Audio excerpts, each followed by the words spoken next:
as pessoas têm uma ideia muito errada sobre a Idade Média. Ainda é possível ver postagens retratando ou se referindo à Idade Média como a Idade das Trevas. Entre as descrições é possível ler que tratam como um período de ignorância, crueldade, sem sofisticação. Existem ainda aqueles que falam que foi um período que não bebiam água e que achavam que a Terra era plana. Então, para tirar essas dúvidas e erros, aqui está uma lista de 15 equívocos mais comuns sobre a Idade Média.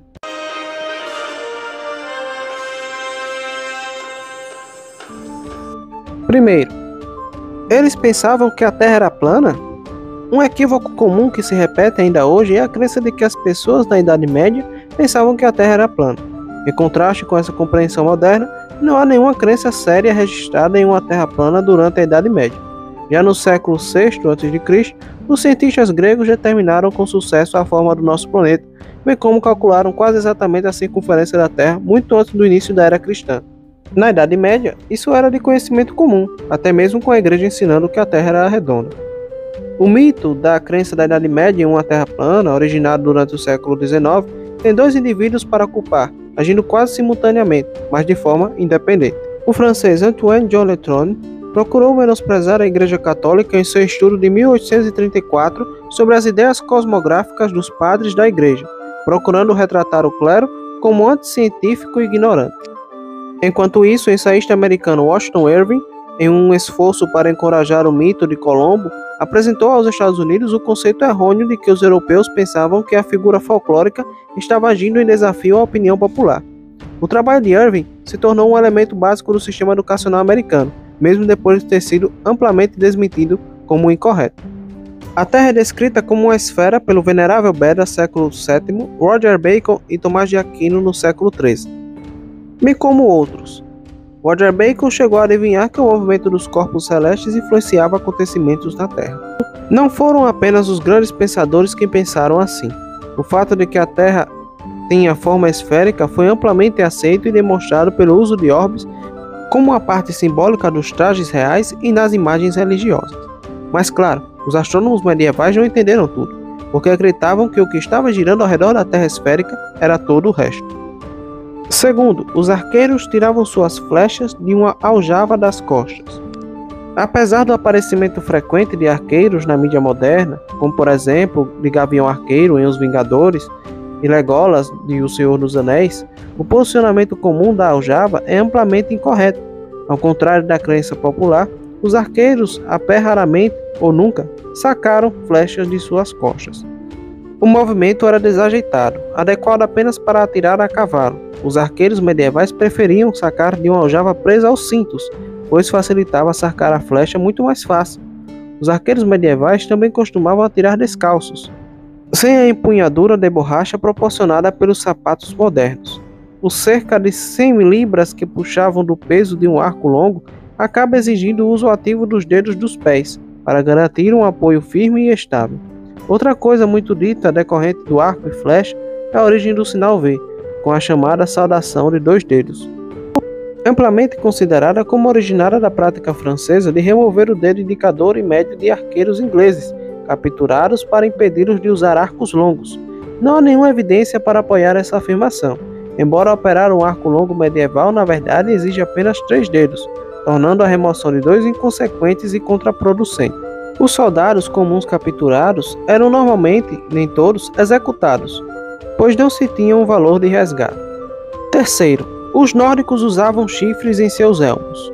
Nos últimos anos, ainda é possível ver os povos nórdicos sendo retratados usando elmos com chifres, mas claro, não há nenhuma evidência de que os vikings usaram esse tipo de traje.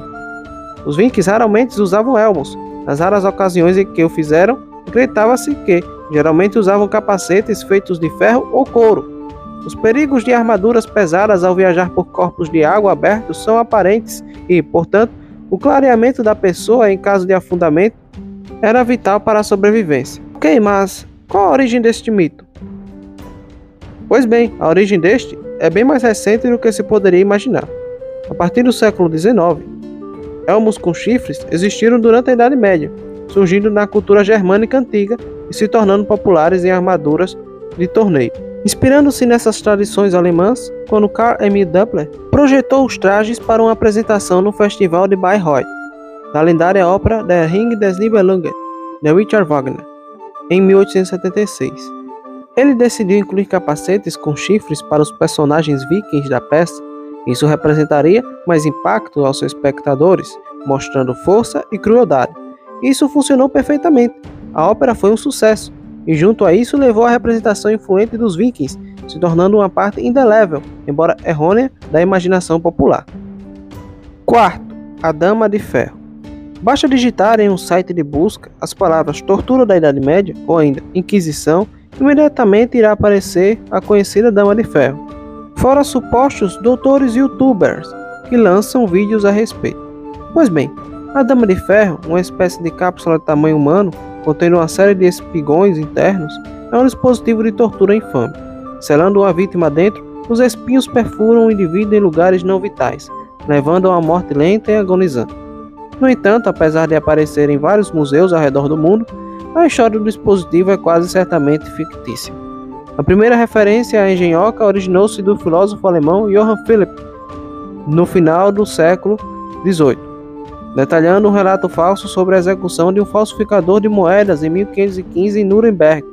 Seguindo essa história de engano, Matthew Peacock criou uma donzela de ferro no início de 1800 e vendeu sua invenção para um museu. No século XIX, catalogou-se a Dama de Ferro como um instrumento medieval, e ela foi exposta em diversos museus pelo mundo. O San Diego Museum of Man e o Museu Universitário de Meiji também a expuseram, mas contraditoriamente, um colunista da própria página de San Diego Museum of Man publicou, no dia 25 de julho de 2012, um artigo chamado A Dama de Ferro, Impostora Medieval. Neste texto, o colunista refuta o suposto uso de tal instrumento em uma execução realizada no dia 14 de agosto de 1515. A narração era um conto, uma fábula, com pouco ou nenhum valor histórico. Assim declara o Dr. Klaus Graf. O objetivo de execução, Dama de Ferro, é uma ficção do século XIX, já que somente a partir do século XIX que as chamadas Richard Cloaks, também chamadas de damas, foram providas de espinhos de ferro. Deste modo, os objetos foram adaptados para as fantasias terríveis na literatura e nas lendas. Quinto, eles morriam jovens? Uma das percepções mais frequentes da Idade Média é que todos morriam jovens, com um número comum afirmando que 9 em cada 10 pessoas morreram antes dos 40 anos. Embora isso seja indiscutivelmente verdade, até certo ponto, com os homens nascidos, por exemplo, entre 1276 e 1300, vivendo apenas em média de 31/33 anos. Essa estatística também é altamente enganosa. A eficácia da medicina era notavelmente limitada. O parto era rotineiramente fatal para as mulheres e as doenças cotidianas de hoje eram terminais para nossos ancestrais. No entanto, é importante reconhecer que esses números são simplesmente uma expectativa de vida média durante a Idade Média e são distorcidos por taxas de mortalidade infantil catastroficamente baixas. Consequentemente, enquanto a esperança média de vida ao nascer era de apenas 35, isso inclui aqueles que viveram vidas extremamente curtas.